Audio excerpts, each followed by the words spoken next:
इस लेक्चर में हम कंपन गति या वाइब्रेटरी मोशन के बारे में पढ़ेंगे। तो कंपन गति से पहले हम ये देखते हैं कि आवर्त गति या पीरियोडिक मोशन क्या होता है। तो पीरियोडिक मोशन में जब कोई कण, पार्टिकल या कोई ऑब्जेक्ट किसी एक निश्चित समय के बाद अपनी गति को दोहराता है तो इस गति को हम आवर्त गति कहते हैं। और ये जिस निश्चित समय में अपनी गति को दोहरा रहा है उस समय को हम टाइम पीरियड या आवर्तकाल कहते हैं, जिसे हम कैपिटल लेटर टी से रिप्रेजेंट करते हैं। तो आवर्त गति के कई सारे एग्जाम्पल हैं। फॉर एग्जाम्पल, अर्थ अपने एक्सिस के ऊपर एक दिन में 24 आवर में एक चक्कर काटती है, तो उसका आवर्तकाल क्या हो गया? 24 आवर। उसी तरह से अर्थ सन के चारों तरफ भी घूमती है और 365 दिन में अपना पूरा एक चक्कर को पूरा करती है, तो वहाँ पर आवर्तकाल हो गया 365 डेज। इसी तरह से यदि हम घड़ी को देखें तो घड़ी में हमारी 3 सुई होती है, तो सेकंड वाली सुई पूरा एक चक्कर पूरा करने में 1 मिनट या 60 सेकंड लगाती है, तो सेकंड वाली सुई का आवर्तकाल 60 सेकंड हो गया।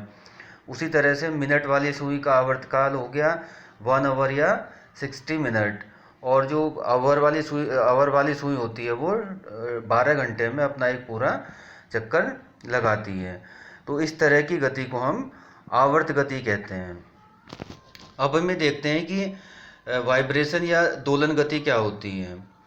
तो जब कोई कण या पिंड एक स्थिर बिंदु, जिसे हम रेफरेंस पॉइंट या माध्य स्थिति कहेंगे, उसके ऊपर या नीचे या उसके दोनों तरफ, इधर या उधर आवर्त गति में घूमता है, तो इस गति को हम कंपन गति या दोलन गति कहते हैं। तो इसका सिंपल एक पेंडुलम है। पेंडुलम को हमने क्या किया, एक किसी पोजीशन पे ले जाके छोड़ दिया, तो अपने रेफरेंस पॉइंट के दोनों तरफ मूव करता है। तो सरल लोलक की गति हमारी क्या है? एक दोलन गति है। उसी तरह से यदि स्प्रिंग में हमने कोई नीचे ऑब्जेक्ट बांध दिया और स्प्रिंग को हम नीचे खींच कर छोड़ दें, तो वो एक रेफरेंस पॉइंट के ऊपर या नीचे दोनों तरफ मूवमेंट करने लगेगा। तो इस तरह की गति को हम कंपन गति या दोलन गति कहते हैं। इसी तरह से स्कूटर के इंजन के सिलेंडर में पिस्टन का आगे और पीछे की गति को भी हम गति भी एक दोलन गति होती है। अब हम पढ़ते हैं सिंपल हार्मोनिक मोशन या सरल आवर्त गति। तो अब तक हमने देखा है कि आवर्त गति क्या होती है। तो आवर्त गति में क्या होगा, कोई ऑब्जेक्ट एक निश्चित समय में अपनी एक गति को प्राप्त करेगा या अपनी गति को दोहराएगा। तो सिंपल हार्मोनिक मोशन एक विशेष अवस्था है आवर्त गति की। तो इस सिंपल हार्मोनिक मोशन में क्या होगा, जब पिंड की गति एक सरल रेखा में एक स्थिर बिंदु के इधर उधर या ऊपर नीचे दोनों ओर होती है, तो इस तरह की गति को हम सरल आवर्त गति कहते हैं या सिंपल हार्मोनिक मोशन कहते हैं। तो इसका मतलब ये हो गया कि यदि कोई पिंड गति कर रहा है, एक सरल रेखा में, सीधी रेखा में गति कर रहा है, और उसकी गति एक रेफरेंस पॉइंट के ऊपर या नीचे भी है और साथ में उस रेफरेंस पॉइंट के इधर और उधर भी है और वो आगे की तरफ बढ़ रहा है, तो इस तरह की गति को हम सरल आवर्त गति कहते हैं। इसमें कंपन का आयाम तथा आवृत्ति स्थिर रहती है। तो अब हमें पता है कि आवृत्ति और आयाम क्या होता है। तो टाइम पीरियड तो आपका क्या होगा, किसी भी एक कंपन को पूरा करने में जितना समय लगेगा उसे हम टाइम पीरियड बोलते हैं। तो कंपन का मतलब क्या हो गया, एक पूरा वाइब्रेशन कंप्लीट करने में कोई ऑब्जेक्ट अपने रेफरेंस पॉइंट से निकला और वो एक तरफ अपने एंड सिरे पर चला गया, फिर घूमकर वापस आया रेफरेंस पॉइंट पे, और फिर रेफरेंस पॉइंट से दूसरे सिरे पर चला गया और फिर वापस रेफरेंस पॉइंट पर आ गया। तो इस तरह उसका एक कंपन पूरा होगा। तो एक कंपन पूरा होने में जितना समय लगेगा उसे हम टाइम पीरियड बोलते हैं। और एक होता है हमारा आवर्ती या फ्रीक्वेंसी।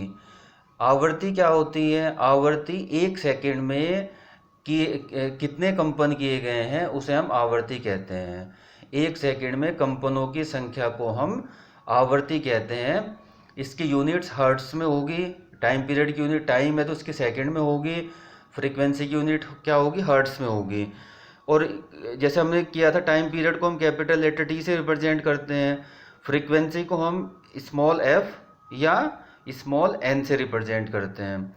और टाइम पीरियड और फ्रीक्वेंसी में रिलेशन होता है T=1/n। तो अब सरल आवर्त गति में क्या होगा कि जो इसका आयाम होगा, जो इसका एम्पलीट्यूड होगा जो वेव का, वो और इसकी आवृत्ति हमेशा सेम रहेगी, स्थिर रहेगी। अब सिंपल हार्मोनिक मोशन की और भी कई सारे स्पेसिफिकेशन है। वो क्या है? नंबर 1, यह गति पीरियोडिक होती है। पीरियोडिक का मतलब आवर्त। ये गति होगी जो आवर्त गति होगी। यह गति सरल रेखा में ऊपर नीचे तथा इधर उधर दोनों ओर होती है। नंबर 3, त्वरण विस्थापन के समानुपात होता है। एक्सेलरेशन विस्थापन के डायरेक्टली प्रोपोर्शनल होगा। जब वेव आगे बढ़ेगी तो उसमें विस्थापन होगा, डिस्प्लेसमेंट होगा। तो डिस्प्लेसमेंट प्रोपोर्शनली क्या होगा? हमारा एक्सेलरेशन जनरेट होगा।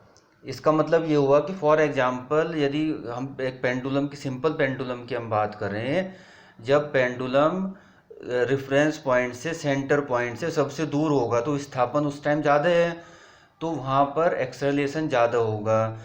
क्योंकि और ये हमेशा ही ध्यान रखने वाली बात है कि जो एक्सेलरेशन होगा ये विस्थापन के विपरीत दिशा में होगा।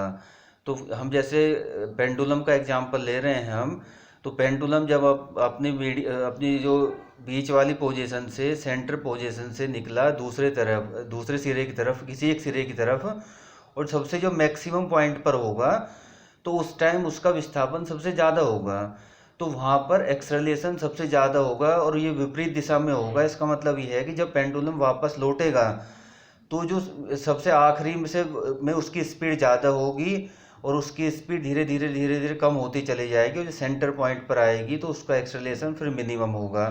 दोबारा इसी तरह से जब वो दूसरी तरफ जाएगा अपने सेकंड पॉइंट पर, एंड पॉइंट पर, तो वहाँ पर फिर उसका एक्सेलरेशन मैक्सिमम हो जाएगा। जब वापस आएगा धीरे धीरे उसका एक्सेलरेशन क्या होगा? फिर कम होगा, और सेंटर पॉइंट पे बिल्कुल एक्सेलरेशन 0 हो जाएगा। तो एक्सेलरेशन विस्थापन के समानुपाती होता है तथा विस्थापन के विपरीत दिशा में होता है। नेक्स्ट है, त्वरण की दिशा सदैव मध्य बिंदु की ओर होती है। जैसे मैंने अभी